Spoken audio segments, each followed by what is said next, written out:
কোনো কারণ ছাড়াই গাড়িতে হাওয়া দেওয়ার যন্ত্রের মাধ্যমে বায়ুপথে বাতাস ঢুকিয়ে হত্যা করা হয় শিশু আবু বক্করকে।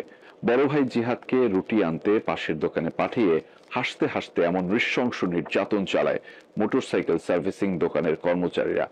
আবু বক্করের পেট ফুলে নাক মুখ দিয়ে বেরিয়ে আসে খাবার। পরে হাসপাতালে নেয়ার পথেই প্রাণ হারান আবু বক্কর। এই ঘটনায় করা মামলায় 4 জন আসামির 3 জন এখনো পলাতক। 4 বছরের ছোট্ট শিশু আবু বক্কর সবে অ আ ক খ শিখতে শুরু করেছিল পথ শিশুদের স্কুলে।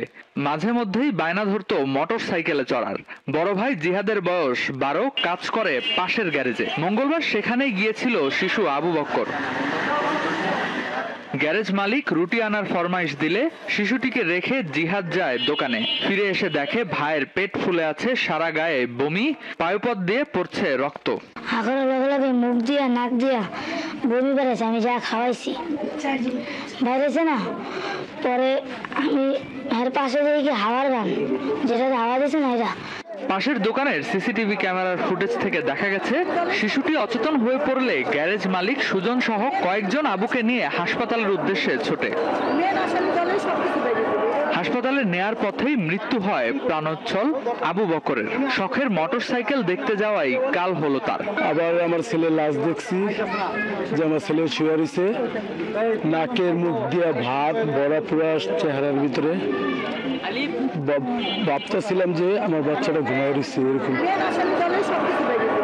এলাকাবাসীর দাবি, হৃদয়, রাজু, সুজন ও এক কিশোর সহ সবাই এই ঘটনার সঙ্গে জড়িত।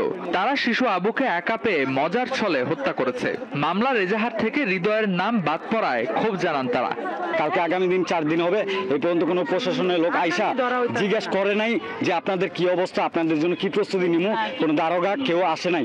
হ্যাঁ তো পূরণ করে নাই। হ্যাঁ আর হাসছে। আমরা ধরে দিছি পুলিশে। আরেকবার আরো 3 জন ধরতাছে না উনারা। কেন স্বামীর সাথে মনোমালিন্য থাকায় 2 সন্তানকে নিয়ে বাউনিয়াবাদে আলাদা বসবাস করেন মা আয়েশা। যারা তার ছেলেকে হত্যা করেছে তাদের বিচার চান তিনি। আমি কাজ করে খাইছি, আমি আর কিছু চাই না। সুষ্ঠু বিচার চাই, ফাঁসি চাই, আমি আর কিছু চাই না। যাবি না জানি না ভাই রায়।